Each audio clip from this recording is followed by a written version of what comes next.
महर्षि उद्दालक एक प्रसिद्ध ऋषि और विद्वान थे जो वेदों और वेदांत के अच्छे जानकार थे। उनके कई शिष्य थे। उनमें से एक कहोड़ था। कहोड़ में ज्ञान की जो कमी थी उसे उसने अपनी भक्ति और सदाचारी जीवन से पूरा कर लिया। कहोड़ के गुणों से महर्षि उद्दालक बेहद प्रभावित थे। कहोड़ को संपूर्ण वेदों का ज्ञान देने के पश्चात उद्दालक ऋषि ने उसके साथ अपनी रूपवती एवं गुणवती कन्या सुजाता का विवाह कर दिया। कहोड़ अपनी पत्नी सुजाता के साथ उद्दालक ऋषि के आश्रम में ही रहते थे। ऋषि कहोड़ वेद पाठी पंडित थे। वे रोज रात भर बैठकर वेद पाठ किया करते थे। समय के साथ सुजाता गर्भवती हो गई और वह चाहती थी कि उसका बच्चा अपने समय के सभी संतों से आगे निकल जाए। इसीलिए वह गर्भ में पल रहे शिशु के साथ उद्दालक और कहोड़ द्वारा पढ़ाए जा रहे उनके मंत्रोच्चारण को सुनने वाली कक्षाओं में बैठने लगी। अपनी माता के गर्भ में पल रहा बालक जब कुछ बड़ा हुआ तो एक रात गर्भ के भीतर से ही बोला, हे पिता, आप रात भर वेद पढ़ते रहते हैं लेकिन आपका उच्चारण कभी शुद्ध नहीं होता। मैंने गर्भ में ही आपके प्रसाद से वेदों के सभी अंगों का ज्ञान प्राप्त कर लिया। गर्भस्थ बालक ने यह भी कहा कि रोज रोज के पाठ मात्र से क्या लाभ, वे तो शब्द मात्र हैं। शब्दों में ज्ञान कहाँ, ज्ञान स्वयं में है। शब्दों में सत्य कहाँ, सत्य स्वयं में है। ऋषि कहोड़ के पास अन्य ऋषि भी बैठे थे। अजन्मे गर्भस्थ बालक की इस तरह की बातें सुनकर उन्होंने स्वयं में अत्यंत अपमानित महसूस किया। बेटा अभी पैदा भी नहीं हुआ और इस तरह की बातें कहे। वेद पंडित पिता का अहंकार चोट खा गया था। वे क्रोध से आग बबूला हो गए। क्रोध में पिता ने पुत्र को अभिश्राप दे दिया, हे बालक, तुम गर्भ में रहकर ही मुझसे इस तरह का वक्र वार्तालाप कर रहे हो। मैं तुम्हें श्राप देता हूँ कि तुम 8 स्थानों से वक्र होकर अपनी माता के गर्भ से उत्पन्न होगे। किंतु सुजाता ने इस घटना को बहुत गंभीरता से नहीं लिया। वह महत्वाकांक्षी थी। वह अपने बच्चे की बेहतर परवरिश के लिए धन चाहती थी। इसलिए उसने अपने पति से मिथिला के राजा जनक के पास जाने के लिए कहा, जो तब यज्ञ की तैयारी कर रहे थे। अपने पुत्र के जन्म के पूर्व ही ऋषि कहोड़ धन अर्जन की आवश्यकतावश राजा जनक के यहाँ गए, जहाँ शास्त्रार्थ का आयोजन था। 1000 गायें राजमहल के द्वार पर खड़ी की गई थी। उन गायों के सींगों पर सोना मढ़ दिया गया था। उनके गलों में हीरे जवाहरात लटका दिए गए थे।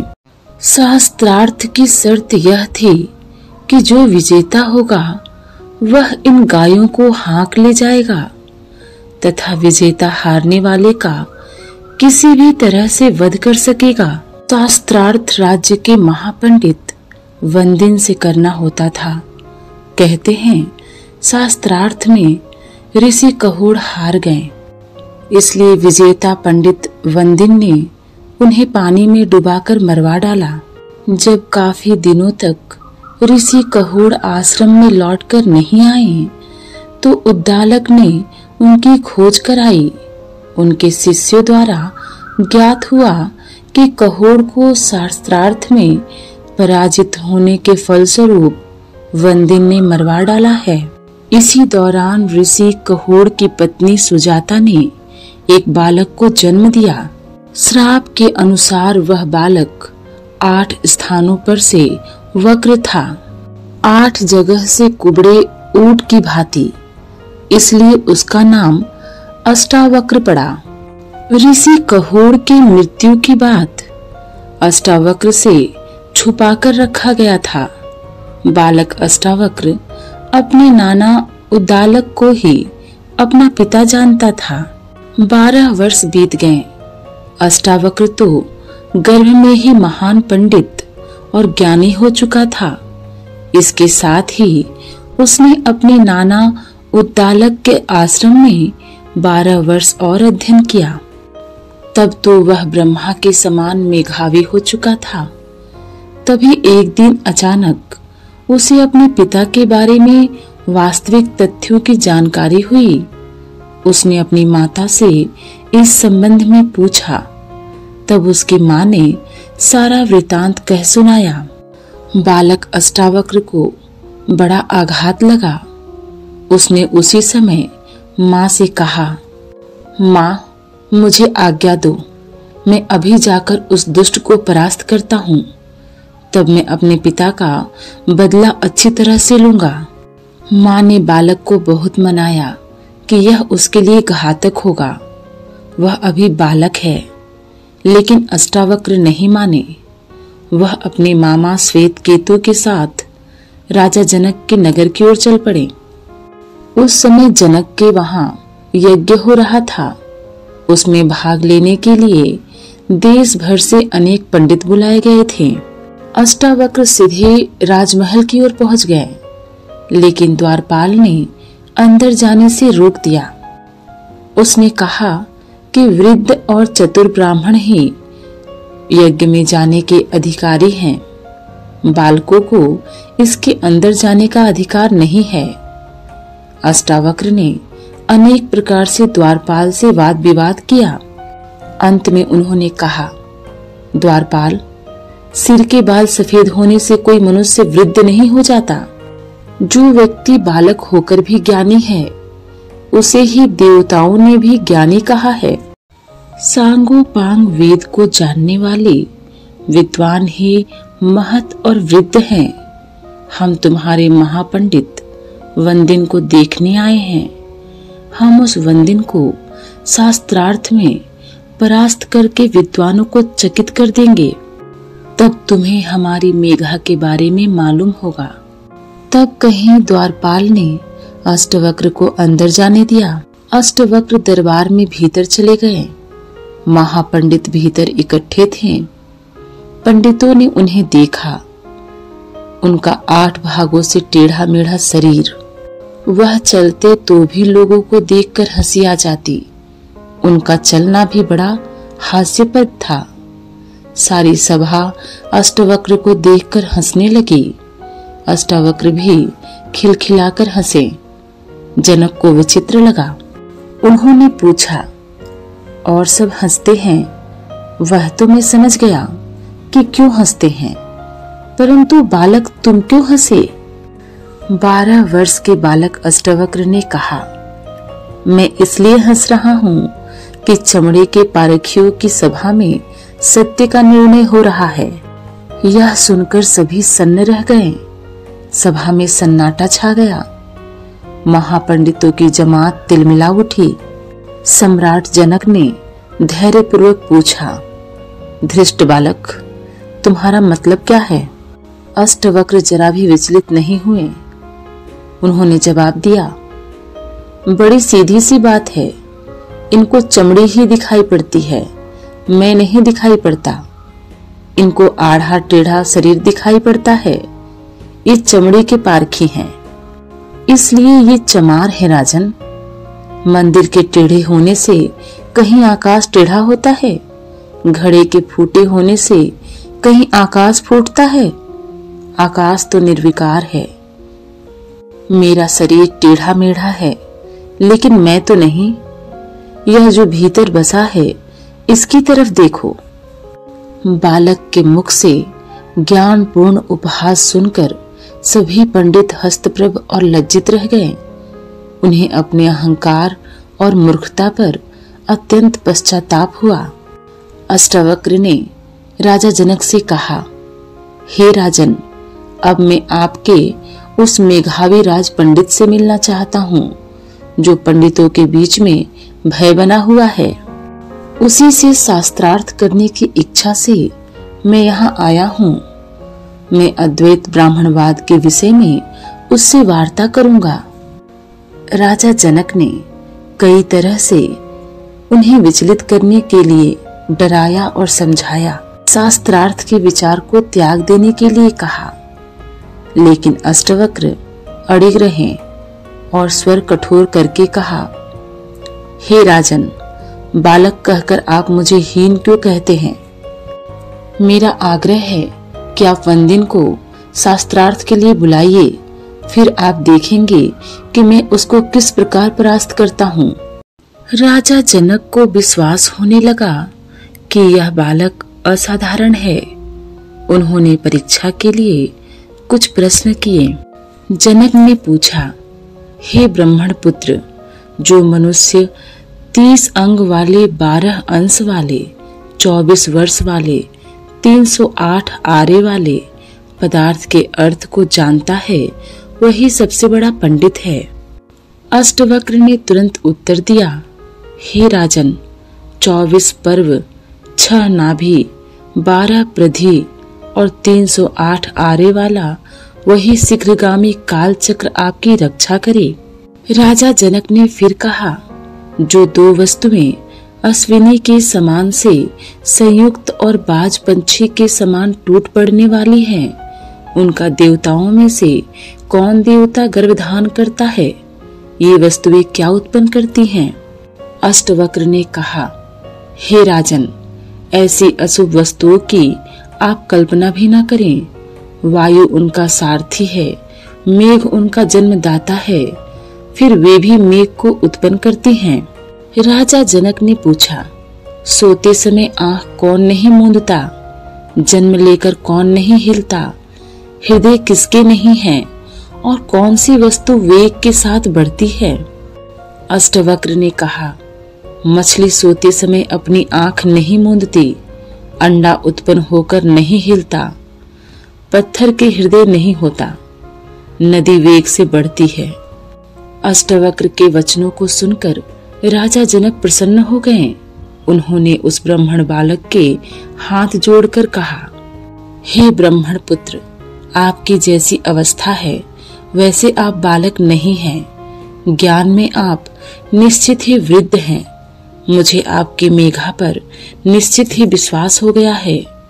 आप जाइए, इस मंडप के भीतर महापंडित वंदिन बैठे हैं, उनके सामने बैठकर शास्त्रार्थ प्रारंभ कीजिए।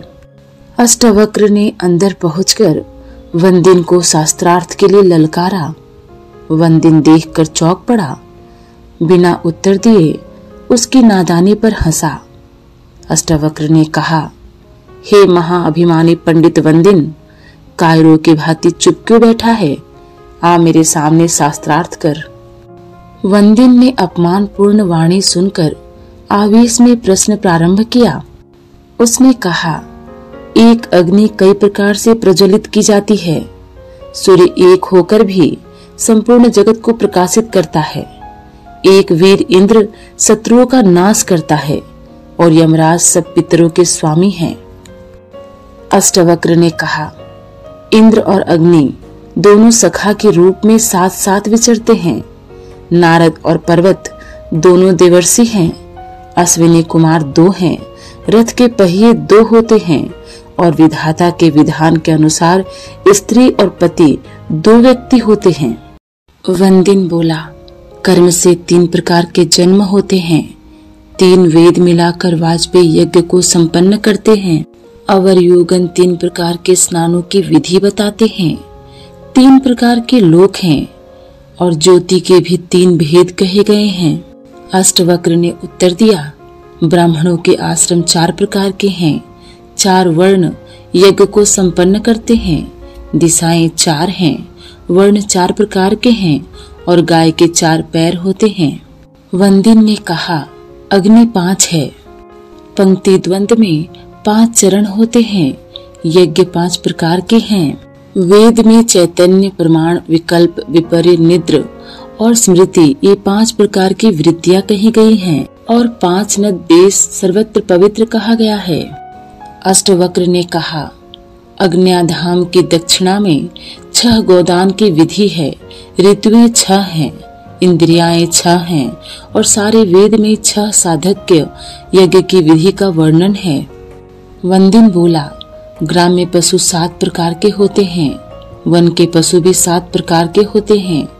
7 छंदों से एक यज्ञ संपन्न होता है। ऋषि 7 हैं, पूजनीय 7 हैं और वीणा का नाम सप्तंत्री है। अष्टवक्र ने कहा, 8 गोपों का एक शतमान होता है। सिंह को मारने वाले सर्प के 8 पैर होते हैं। देवताओं में 8 वसु हैं और सभी यज्ञों में 8 पहर का यूप होता है। वंदिन ने उत्तर दिया, पितृयज्ञ में 9 समधेनी होती हैं, 9 भागों में सृष्टि क्रिया होती है। बृहति छंद के चरण में 9 अक्षर होते हैं और गणित के अंक 9 हैं। अष्टवक्र ने कहा, दिशाएं 10 हैं, 10 सैकड़ों का 1000 होता है। स्त्रियों का गर्भ 10 महीने में पूर्णावस्था में पहुंचता है। तत्व के उपदेशक 10 हैं, अधिकारी 10 हैं और द्वेष करने वाले भी 10 हैं। वंदिन बोला, इंद्रियों के विषय 11 होते हैं। 11 विषय ही जीव रूपी पशु के बंधन स्तंभ हैं। प्राणियों के विकार 11 प्रकार के हैं और रुद्र 11 प्रसिद्ध हैं। अष्टावक्र ने उत्तर दिया, वर्ष 12 महीने में पूर्ण होता है। जगती द्वंद के 12 अक्षर होते हैं। 12 दिनों में प्रकृति यज्ञ पूरा होता है और आदित्य सर्वत्र विख्यात हैं। फिर वंदिन बोला, त्रयोदशी तिथि पुण्य तिथि कही गई है। पृथ्वी के 13 द्वीप हैं। बस इतना कहकर वंदिन चुप पड़ गया। उसको आगे बोलते न देख अष्टावक्र ने विषय की पूर्ति करते हुए कहा, आत्मा के भोग 13 प्रकार के हैं और बुद्धि आदि 13 उसकी रुकावटें हैं। बस इतना सुनते ही वंदिन ने अपना सिर झुका लिया। दूसरे ही क्षण सभा में कोलाहल मच गया। सभी अष्टवक्र की जय जयकार करने लगे। आज महात्मा कहोड़ की आत्मा किसी अज्ञात लोक से अपने पुत्र अष्टवक्र को कितना आशीर्वाद दे रही होगी। सभी उपस्थित ब्राह्मण हाथ जोड़कर अष्टावक्र की वंदना करने लगे। तब अष्टवक्र ने कहा, हे ब्राह्मणों, मैंने इस अहंकारी वंदिन को आज परास्त कर दिया है। इस अत्याचारी ने कितने ही पूर्ण आत्मा ब्राह्मणों को पराजित करके पानी में डुबवा दिया है। इसलिए मैं भी आज्ञा देता हूँ कि इस पराजित वंदिन को उसी तरह पानी में डुबा दिया जाए। इतना कहकर अष्टवक्र राजा जनक की आज्ञा की प्रतीक्षा करने लगे। राजा स्तब्ध थे। अष्टवक्र क्रुद्ध होने लगे और कहा कि आप डुबाए जाने की आज्ञा क्यों नहीं देते? इस तरह चुप बैठे रहना मेरा अपमान है। राजा जनक ने अत्यंत विनीत स्वर में कहा, हे ब्राह्मण, आप साक्षात ब्रह्मा हैं, इसलिए मैं आपके इस कठोर स्वर को भी सुन रहा हूँ। आपने वंदिन को जिस प्रकार की आज्ञा दी है उसका मैं समर्थन करता हूँ। वंदिन ने आज्ञा स्वीकार करते हुए कहा, इससे मेरा उपकार होगा, मुझे अपने पिता वरुण का दर्शन होगा। अष्टवक्र की ओर मुड़कर वंदिन ने कहा, हे ऋषि अष्टवक्र, आप महान हैं, सूर्य के समान प्रदीप्तमान हैं। आपकी मेघा है और अग्नि के समान आपका तेज है। मैं चलते समय आपको वरदान देता हूँ कि आप इसी क्षण अपने स्वर्गीय पिता कहोड़ को फिर से जीवित अवस्था में पाएंगे। उनके साथ अन्य ब्राह्मण भी जल से निकल आएंगे। उसी क्षण अन्य ब्राह्मणों के साथ कहोड़ जल से बाहर निकल आए। उन्होंने राजा जनक की वंदना की। राजा ने प्रसन्न होकर अनेकों बहुमूल्य उपहार देकर उन्हें विदा किया। कहोड़ अष्टवक्र और श्वेत केतु के साथ उद्दालक आश्रम में वापस आए। कहोड़ ने पत्नी सुजाता और अष्टावक्र को समगा नदी में स्नान करने के लिए कहा। अष्टावक्र ने जाकर उस नदी में स्नान किया। उसी क्षण उनका कुबड़ापन दूर हो गया। वह सुंदर शरीर वाले युवक की तरह जल से बाहर निकले।